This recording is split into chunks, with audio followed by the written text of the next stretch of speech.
Movie में एक lamp एक फैमिली के साथ बैठकर खाना खा रहा होता है। फिर एक लेडी उसे इंसानों की तरह अपने साथ नहला रही होती है। अब ये फैमिली उस लैम्प के साथ इंसानों की तरह ट्रीट क्यों कर रही थी? अब इसी के साथ हम देखते हैं कि बहुत सारे घोड़े बर्फीले पहाड़ों पर घूम रहे होते हैं, लेकिन तभी अचानक से उनके सामने कुछ ऐसा आ जाता है जिसकी वजह से वो डर कर वहाँ से भाग जाते हैं। अब वो चीज क्या थी ये तो हम भी नहीं देख पाते, लेकिन एक अजीब सी आवाज हम भी सुन पाते हैं। इसका मतलब ये कि वो कोई जानवर भी हो सकता है। इसके बाद सीन शिफ्ट होकर एक फार्म पर जाता है जहाँ पर हम बहुत सारी शीप्स को देखते हैं और वो भी अचानक से घबरा जाती है। उन्हें देखकर ऐसा लग रहा था कि जैसे वो किसी से बचकर भाग रही हो और वो एक फार्म से निकलकर दूसरे फार्म में चली जाती है, लेकिन एक शीप पीछे ही रह गई थी और उसकी हालत भी काफी खराब लग रही थी। उसे देखकर ऐसा लग रहा था कि बस वो मरने वाली है। अब यहाँ पर वो सारे शीप्स फार्म में खड़े होकर बाहर देख रहे होते हैं और वो बाहर नहीं जा सकती थी क्योंकि बाहर तूफान आ रहा था। इसके बाद हमें उस फार्म के ऑनर दिखाए जाते हैं और वो दो हस्बैंड वाइफ थे। उनमें वाइफ का नाम मारिया होता है। इसके बाद हम देखते हैं कि मारिया और उसका हस्बैंड अपने डेली रूटीन के मुताबिक अपना काम कर रहे होते हैं। यहाँ पर हम नोटिस कर पाते हैं कि असल में यहाँ पर टाइम जंप हुआ है क्योंकि अभी यहाँ पर हरियाली है और धूप निकली हुई है, लेकिन पहले बर्फ पड़ रही थी। उसका सबसे बड़ा सबूत ये है कि शीप्स के बाल भी काट दिए गए। इसका मतलब ये कि काफी टाइम गुजर चुका है। इन दोनों हस्बैंड वाइफ की लाइफ काफी सिंपल थी क्योंकि ये सिटी से काफी दूर एक घर में रहती हैं और इनके पास और कोई है भी नहीं, बस ये खुद है और इनकी एनिमल्स हैं। इन एनिमल्स में शीप्स के अलावा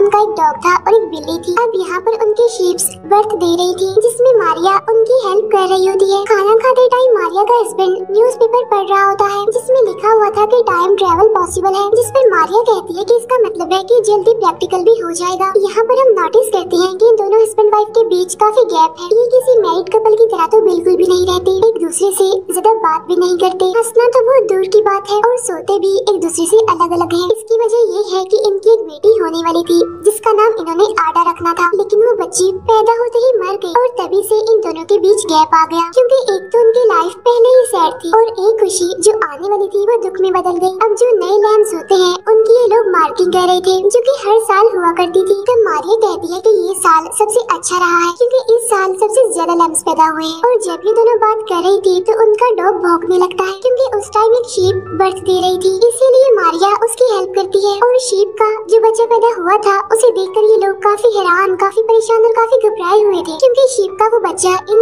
बाकी लैम्प से अलग था। मार्किंग तो दूर की बात है, वो उसे फार्म में भी नहीं छोड़ते, वो उसे उठाकर अपने घर में ले आते हैं और अब वो उसे बिल्कुल अपने बच्चे की तरह ही पाल रहे थे। अब क्योंकि वो फीमेल थी इसीलिए ये उसका नाम आडा ही रख देते हैं, यानी जो नाम उन्होंने अपनी बेटी का डिसाइड किया था। यानी इसका मतलब ये है कि उनकी खुशी वापस आ गई। अगर दूसरे लफ्जों में कहा जाए तो उन्होंने खुशी छीन भी ली क्योंकि जो लैम्प की असली माँ थी वो काफी दुख में थी क्योंकि उसके बच्चे को उन लोगों ने छीन जो लिया था, लेकिन इस बात से उन्हें कोई भी फर्क नहीं पड़ता। वो तीनों एक साथ एक ही रूम में सो रही थी, यानी अगर कहा जाए तो अब उनकी फैमिली पूरी हो चुकी थी। नेक्स्ट डे मारिया जब फार्म में जाती है तभी उस लैम्प की मदर यानी वो शीप काफी परेशान थी। उसे देखकर ऐसा लग रहा था कि जैसे वो मारिया से पूछ रही हो कि मेरा बच्चा कहाँ है, लेकिन अब क्योंकि वो एक जानवर था और बोल भी नहीं सकता था इसीलिए उन लोगों ने उसका बच्चा उसे छीन लिया। लैम्प को वापस करने की बजाय वो उसे बच्चों की तरह उठाकर घूम रही थी क्योंकि ऐसा करने से उसे काफी अच्छा फील हो रहा था। ये देखकर मारिया का हस्बैंड काफी हैरान होता है, लेकिन जल्दी वो खुद को संभाल लेता है। लेकिन असली माँ को कौन समझाता। नेक्स्ट डे उसकी माँ फार्म से निकलकर उन लोगों के घर के बाहर खड़ी होकर अपने बच्चे को आवाज लगा रही थी और बच्चा भी अंदर से सुन रहा था। तभी वो दोनों हस्बैंड वाइफ वहाँ पर आकर उसे भगा देते हैं। वो शीप फिर पूरा दिन चिल्लाती रहती है। वो दोनों तो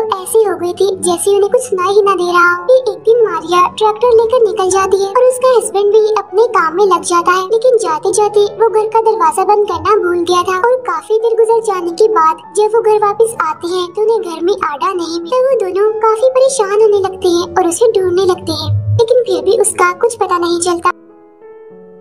अब ऐसे उसे ढूंढते हुए वो दोनों घर से काफी दूर आ जाते हैं और तब उन्हें जाकर पहाड़ों पर एडा मिल जाती है अपनी असली मदर के साथ। आडा को वहाँ पर देखकर उनकी जान में जान आती है। अगर ये लोग वहाँ पर ना पहुँचते तो वो शीप पता नहीं उस लैम्प को कहाँ ले जाती। अब यहाँ पर सवाल ये उठता है कि इस लैम्प के लिए इतना ड्रामा क्रिएट क्यों किया जा रहा है। और अब मैं आपको यहाँ पर एक शॉकिंग जानकारी देती हूँ। असल में एडा कोई आम लैम्प नहीं बल्कि वो एक हाइब्रिड था, यानी आधी भेड़ और आधी इंसान। इसीलिए दोनों हस्बैंड वाइफ उसके लिए इतना पागल हो रहे हैं क्योंकि ये उसे गॉड की तरफ से दिया गया एक गिफ्ट ही समझ रहे हैं। लेकिन उस शीप के लिए ये उसका बच्चा है। अभी भी वो शीप इनके पीछे ही आ रही थी, लेकिन मारिया उसे चिल्लाकर भगा देती है। अब उस लैम्प यानी आडा पर वो इसीलिए हक जमा रहे हैं क्योंकि क्योंकि वो आदि इंसान है। क्योंकि अगर ये पूरा लैम्ब होता तो ये इसके साथ भी वैसा करती जैसे ये बाकियों के साथ करते हैं। इसके बाद एक बार फिर से टाइम जंप होता है जहाँ पर आडा अब बड़ी हो चुकी है और वो अपने पैरों पर भी चलने लगी है और ये दोनों भी उससे वैसे ही प्यार करती है जैसे पहले करते थे। इतने टाइम से ना तो कोई यहाँ पर आया और ना ही आडा को लेकर कहीं बाहर गई और इनका ये सीक्रेट अभी भी पूरी तरह से छुपा हुआ था। लेकिन आज कुछ लोग एक आदमी को वहाँ पर छोड़ जाते हैं और अब वो आदमी फार्म की तरफ ही जा रहा था। उधर मारिया को काफी अजीब तरह के ड्रीम्स आ रहे थे जिसमें उसे भयानक मेल शीप दिखाई दे रही है और ये शायद उसके लिए वार्निंग थी कि आडा को वापस कर दो। इसके बाद मारिया जब नींद से जागती है तभी आडा की मदर बाहर खड़े होकर उसे बुला रही थी। अब यहाँ पर मारिया तंग आ चुकी थी, इसीलिए वो एक गन लेकर सीधा उसके पास जाती है। यहाँ पर मारिया को उस पर जरा भी रहम नहीं आता और वो एक ही झटके में उसे शूट करके मार डालती है। इसके बाद वो उसे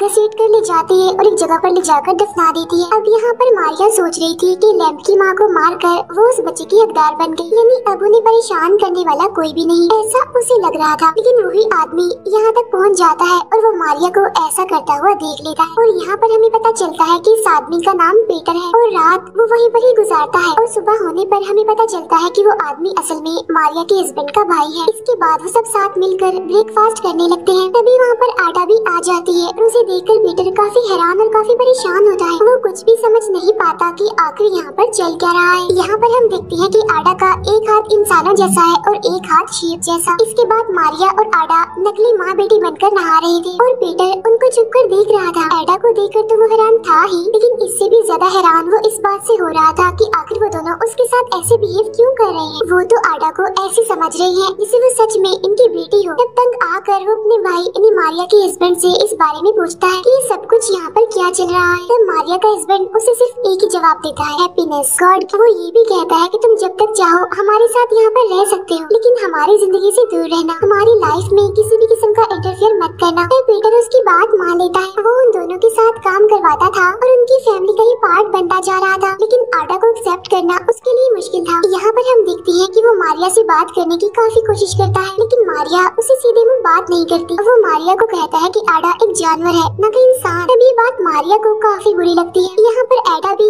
पीटर के सामने जाने से शर्माती है, लेकिन फिर एक दिन वो उसके सामने ड्रम बजाता है, इसीलिए एडा अब उसे घुल मिल रही थी और जब वो उसे घास खिला रहा था तो तभी वहाँ पर मारिया का हस्बैंड आ जाता है और ये देखकर वो अपने भाई पर काफी गुस्सा करता है, क्योंकि वो तो आडा को अपने बच्चों की तरह ही समझते थे और उनके बच्चे को कोई जानवर की तरह ट्रीट करेगा तो उन्हें बुरा तो लगेगा ही। और ये बात पीटर को भी अच्छी नहीं लगती। नेक्स्ट डे जब वो लोग सो रही थी तो पीटर एडा को लेकर वहाँ से चला जाता है। उसके हाथ में एक गन भी थी, जिसे देखकर हम समझ जाते हैं कि वो काम तमाम करने वाला है, यानी वो एडा का खेल खत्म करने वाला है और वो एडा पर गन पॉइंट भी कर देता है। उधर मारिया एडा को वहाँ पर ना पाकर काफी घबरा गई थी और जब वो पूरे घर को चेक करती है तो उसे आडा मिल जाती है पीटर के साथ। आडा पीटर की गोद में सो रही थी, क्योंकि आडा की मासूमियत ने उसके दिल को भी पिघला दिया, इसीलिए पीटर ने उसे नहीं मारा और अब पीटर भी उनकी फैमिली का पार्ट बन गया था, क्योंकि उसने आडा को एक्सेप्ट कर लिया था। इसके बाद एक बार फिर से टाइम जंप करता है, जहाँ पर मारिया आडा को असली आडा की कब्र पर लेकर जाती है, यानी अपनी बेटी की कब्र पर। यहाँ पर पीटर भी पूरी तरह से आडा का अंकल बन चुका था। वो आडा को ट्रैक्टर में बिठाकर फिशिंग के लिए ले जाता है और घर में मारिया और उसका हस्बैंड अकेले होते हैं। और जब वो दोनों घर वापस आ रहे थे, लेकिन रास्ते में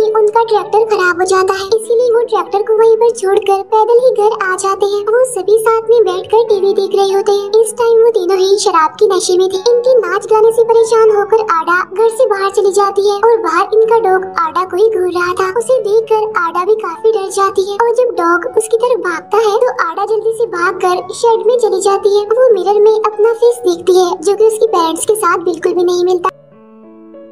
यहाँ पर हम नोटिस करते हैं कि उन लोगों की गन गायब थी। अब मारिया का हस्बैंड सो जाता है और आडा भी उसके साथ सो रही होती है, लेकिन अभी भी उसे काफी डर लग रहा था। फिर मौके का फायदा उठाकर पीटर मारिया को ब्लैकमेल करता है, ये कहकर कि मैं इस लैम्प की असली माँ को जानता हूँ जिसे तुमने मार दिया, मैंने देखा था। अब क्योंकि मारिया नहीं चाहती थी कि आडा को उसका सच पता चले, क्योंकि अगर ऐसा हुआ तो उनकी फैमिली टूट जाएगी, इसीलिए वो पीटर की बात मानने के लिए एग्री हो जाती है। लेकिन असल में ये उसकी एक ट्रिक थी, क्योंकि इसके बाद वो पीटर को एक रूम में बंद कर देती है। नेक्स्ट डे वो अपने हस्बैंड के जागने से पहले ही पीटर को बस में बिठाने के लिए उसे ले जाती है और पीछे से आडा ही मारिया के हस्बैंड को नाश्ता देती है। इसके बाद वो दोनों ट्रैक्टर को वापस लाने के लिए चले जाते हैं। मारिया का हस्बैंड आडा को बता रहा होता है कि अगर कभी तुम गुम हो गई तो कैसे घर आ सकती हो, क्योंकि यहाँ पर पहाड़ है तो तुम इजीली वापस आ सकती हो। मारिया जब घर वापस आती है तो उसे घर में वो दोनों ही नहीं मिलते और तभी अचानक से उसे गोली चलने की आवाज आती है, इसीलिए वो उसी तरफ भागती है जहाँ से गोली की आवाज आई थी। असल में वो गोली मारिया के हस्बैंड की गर्दन में लगी थी। अब क्या ये गोली आडा ने चलाई थी? बिल्कुल भी नहीं, क्योंकि वो गोली चलाई होती है एक बड़े हाइब्रिड ने, आधा शीप और आधा इंसान। यहाँ पर आडा मारिया के हस्बैंड को मरता हुआ देखकर रो रही थी, तो वो बड़ा हाइब्रिड उसे अपने साथ ले जाता है। मारिया का हस्बैंड भी उसे रोकता है, लेकिन उसका कोई भी बस नहीं चलता। उसकी आंखों के सामने ही वो आडा को ले जाता है। साथ साथ आडा भी काफी दुखी थी। इसके बाद मारिया भी अपने हस्बैंड के पास पहुँच जाती है, लेकिन वो इतना इंजर्ड था कि उसे कुछ भी बताने के काबिल नहीं था और अब देखते ही देखते वो मर जाता है। और अब मारिया को कभी भी पता नहीं चल पाएगा कि आखिर उसके हस्बैंड को किसने मारा था और आडा कहाँ चली गई। वो सोच रही होती है क्या पता आडा ही इसे मारकर चली गई हो। अब यहाँ पर उनकी सारी खुशियाँ चली गई और दुख फिर से आ गया। और अब यहाँ पर मैं आपको कुछ इम्पोर्टेंट पॉइंट्स बता देती हूँ। असल में वो हाइब्रिड बच्चा यानी आडा उस बड़े हाइब्रिड का था, यानी जिसने मारिया के हस्बैंड को मारा था। और मूवी की स्टार्ट में भी हमें उसी का पॉइंट ऑफ व्यू दिखाया गया, जब वो पहाड़ों से होता हुआ फार्म की तरफ जा रहा था और जब घोड़े उसे देखकर भाग गए थे। जब वो फार्म पर पहुंचा तो शीप्स उसे डरकर भाग रही थी, लेकिन एक भेड़ को उसने पकड़ लिया जिसकी हालत काफी खराब थी, क्योंकि उसने उसके साथ कुछ कर दिया था। फिर उस शीप ने हाइब्रिड बच्चा पैदा किया, जिसे गॉड गिफ्ट समझकर उन दोनों हस्बैंड वाइफ ने रख लिया। अब उसकी माँ बीच में आ रही थी, इसीलिए उसे मार दिया। वो शीप यानी हाइब्रिड बच्चे की माँ उसे लेकर इसीलिए भाग रही थी, क्योंकि वो जानती थी कि वो बड़ा हाइब्रिड कहाँ होगा, क्योंकि ये बच्चा उसी बड़े हाइब्रिड का था और वो उस बच्चे को उसी के पास ले जा रही थी, क्योंकि वो बड़ा हाइब्रिड पहले भी यहाँ पर आता रहता था। फिर जब वो नीचे आया तो ना तो उसे बच्चा मिला और ना ही उसकी माँ। और जब बाकी भेड़ों ने उसे मारिया और उसके हस्बैंड के बारे में बताया तो इसीलिए उसने मारिया के हस्बैंड को मार दिया, क्योंकि असल में उसने इस तरह से अपने बच्चे को आजाद किया। अब यहाँ पर टिट ऑफ टैट हो गया। मारिया ने उसकी माँ को मारकर उससे उसका बच्चा छीन लिया, वैसे उस हाइब्रिड ने मारिया के हस्बैंड को मारकर उसे छीन लिया। इससे हमें ये डीप मैसेज मिलता है कि अगर आप किसी भी क्रिएचर को नुकसान पहुँचाओगे तो अपनी बारी का इंतजार जरूर करना, क्योंकि जैसे वो आपके सामने बेबस है वैसे ही आप भी किसी के सामने बेबस हो सकते हो। अब यहाँ पर एक सवाल ये है कि वो बड़ा हाइब्रिड आखिर था कौन और वो कहाँ से आया था? असल में वो एक मिथिकल क्रिएचर था जो कि पहाड़ों में रहता था, क्योंकि मारिया और उसके हस्बैंड ने भी टाइम ट्रेवल की बात की थी, तो क्या पता वो फ्यूचर से आया हो। और इसी के साथ ही मूवी यहीं पर एंड हो जाती है।